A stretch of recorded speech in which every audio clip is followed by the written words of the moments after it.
Bonsoir mes chers amis qualiticiennes, qualiticiens et tout acteurs dans le monde du système management, qualité, sécurité, environnement. Bonjour aussi, bienvenue parmi nous pour ce nouveau contenu qui concerne l'analyse des accidents de travail par l'Arda Techos. Et ça va nous permettre de dérouler une démarche et clarifier un certain nombre de points spécifiques à l'arbre des. Donc, pour être direct, euh, l'analyse des accidents de travail nécessite cinq étapes. Une analyse et une compréhension basée sur le recueil des faits, uniquement par les faits identifiés. Construire l'arbre des causes, donc pour organiser les faits. Rechercher les mesures correctives et les solutions en se basant sur une analyse de causes bien faite. Choisir les solutions adaptées, bien sûr, selon la compétence et le budget de l'organisme et bien sûr vérifier l'application ainsi que standardiser la démarche pour être dans un esprit qualité, sécurité, environnement.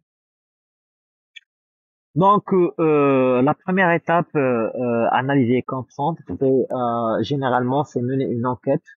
Cette enquête s'appelle l'enquête de l'accident de travail, qui a pour but de recueillir les déclarations de témoins et les acteurs et de la victime aussi, lister les faits objectifs, c'est-à-dire les actions, les états concrets, les gestes qui ont été visibles et précis et bien sûr vérifiables. Un conseil, on ne doit pas prendre en compte les jugements et les opinions, c'est surtout que les faits et les actions qui ont été réalisées et les faits concernent toujours l'individu, la tâche réalisée, le matériel utilisé, le milieu dans lequel se déroule le travail ou la scène, c'est-à-dire l'environnement, l'ergonomie et ainsi de suite. Toujours dans la première étape qui concerne ces la méthode, bien sûr, elle repose sur un travail de groupe. Généralement, dans les pays qui adoptent une réglementation en termes d'analyse d'accidents de travail, se base toujours sur le comité sécurité et hygiène de l'entreprise ou de l'organisme, le CAPS. Elle implique toute personne susceptible d'apporter des informations sur la situation de travail, c'est-à-dire par rapport à la victime, à l'encadrement de proximité, les collègues, le service de maintenance, le service de production, le service sécurité, le comité hygiène sécurité au travail, le médecin de travail s'il existe, et pour éviter toutes les méthodes qui en fait euh, qui n'incompte pas un travail d'un spécialiste. Et donc, chacun doit être impliqué sur ce qui est concerné. Dans la situation de l'accident de travail. Bien sûr, vous pouvez trouver des modèles sur l'enquête de l'accident de travail partout qui sont aussi réglementés, que ce soit à l'Afrique du Nord, en France et ainsi de suite, les pays qui adoptent la standardisation des modèles, donc fiche d'accident de travail.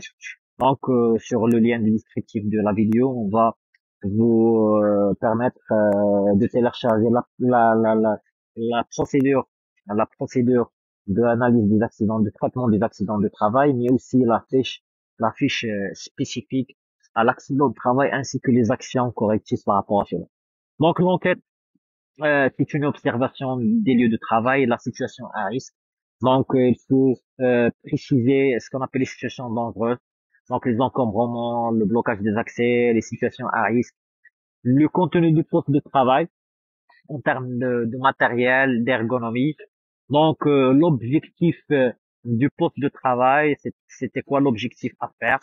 La composition de travail et l'effectif dans le service ou le département et le questionnement de l'enquête sur la victime doit permettre des informations qui sont claires toujours, c'est-à-dire l'expérience, le travail effectué, est-ce qu'il existe des procédures, des modes opératoires, son statut dans l'entreprise, sa degré de formation, la connaissance des mesures de sécurité, c'est-à-dire s'il y a des procédures de consignation ou d'analyse des risques préliminaires par rapport au travail ou des permis instaurés préalablement, la difficulté particulière dans la situation de travail qui a été rencontrée.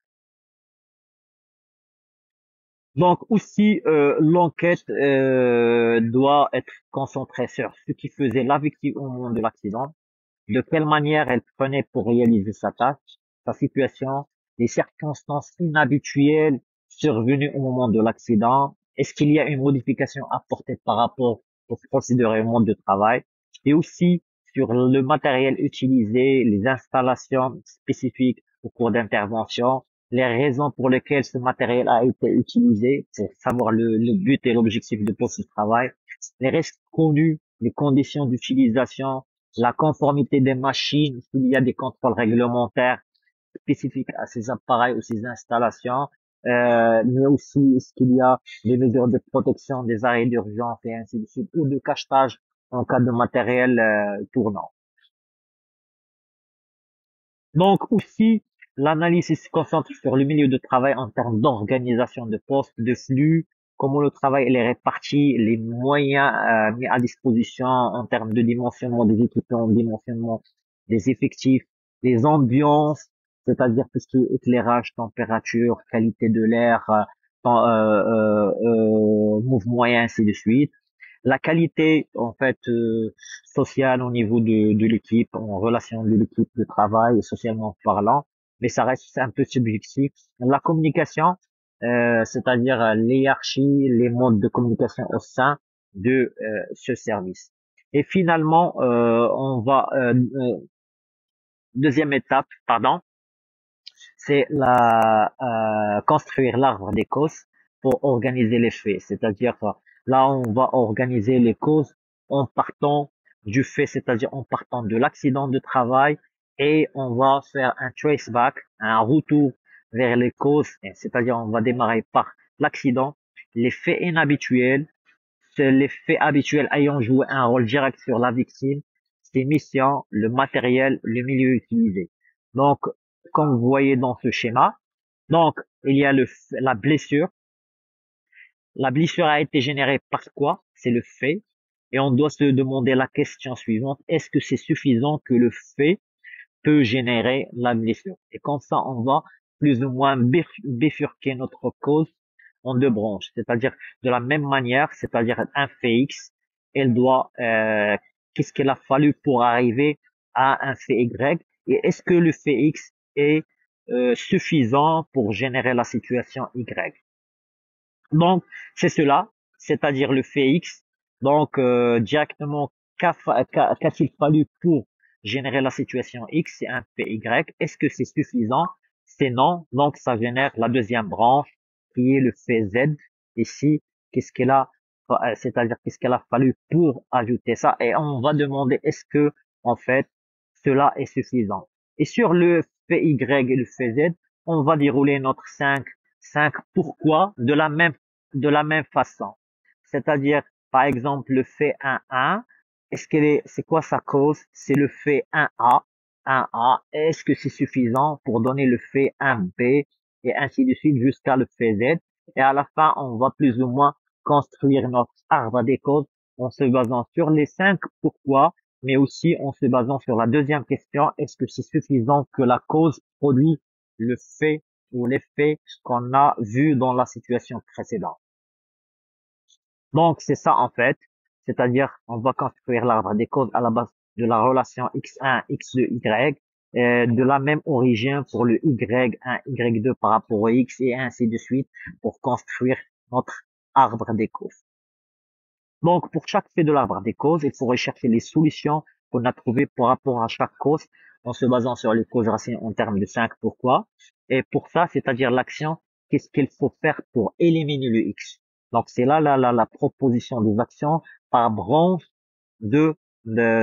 par branche de cause. Donc, et pour ça, on va construire notre plan d'action. À la base de ça, c'est un plan d'action standard avec une description de l'action, c'est-à-dire l'action qui va éliminer le fait ou la cause, mais aussi tout ce qui est responsabilité, moyens à utiliser, timing, éléments de vérification de la réalisation de l'action et éléments de vérification de l'efficacité de l'action pour permettre une situation efficace. Donc les choix des solutions, c'est la durabilité de la solution, le budget, la rapidité de mise en œuvre, le transfert de compétences, le coût de la solution, et bien sûr la conformité réglementaire et la conformité aux normes qu'on peut avoir dans nos solutions. Donc aussi la vérification des applications, ça peut être des inspections au poste de travail, ça peut être des indicateurs où en fait ça peut être la redondance de la situation, mais aussi c'est notre gestion de projet. Donc gestion de projet euh, simple en définissant les objectifs, en définissant les risques de réalisation de l'action, qu'on a cité, le transfert de compétences, les coûts, les moyens et ainsi de suite. Mais aussi, il faut toujours le combiner avec un tableau d'indicateurs spécifiques à la réalisation de cette action. Donc, si on prend par exemple un exemple, ça c'est un exemple d'un accident de travail. C'est-à-dire que si on genre là c'est les faits et chaque fait remonte à des causes, par exemple zone de stockage, on comprend, il a donné une charge suspendue qui a donné une charge suspendue, une hauteur de suspension non respectée, avec une charge en mouvement, c'est-à-dire une manutention mal exécutée, et à la fin on va avoir fin de course endommagée, donc fin de course endommagée et le câble a cassé, donc la charge de la chute qui nous donne un ouvrier écrasé par une charge. C'est la même chose, on peut remonter deux résultats finaux qui est un ouvrier écrasé par une charge avec, ça c'est l'élément lié à la charge, mais ça c'est la deuxième branche, c'est un ouvrier qui est sous la charge, donc une organisation ambiguë de travail, cadence rapide, faire un appel à une autre personne non qualifiée, c'est-à-dire on a recruté une personne non qualifiée par rapport à ça. Pourquoi? C'est un effectif non suffisant pour satisfaire les clients à moindre coût, ainsi de suite. Et donc ça, c'est les causes profondes sur lesquelles on va instaurer des actions correctives qui éliminent la source de l'accident, mais ici sur ces causes secondaires, on peut déterminer des actions de sensibilisation, des actions de signalisation pour plus ou moins apporter un aspect management visuel à notre plan d'action par rapport à cet accident. Donc, c'est-à-dire c'est la même chose. On peut répartir ça sous forme de diagramme d'Ishikawa, diagramme en arête de poisson, pour plus ou moins organiser notre arbre des causes sous forme de causes profondes par rapport à ces éléments. Donc, le plan d'action ou le tableau de mesures de prévention qui ici, c'est en fait, c'est les labels d'action, les mesures de prévention proposées, le responsable de la mise en œuvre, le délai de réalisation, le coût, le statut. On peut ajouter moyens de vérification ou des indicateurs de suivi de chaque action ou d'une manière globale par rapport à l'ensemble de cet aspect. Donc ça globalement c'est en fait ce qu'on a. Mais après l'accident de travail, c'est là où il faut faire un travail.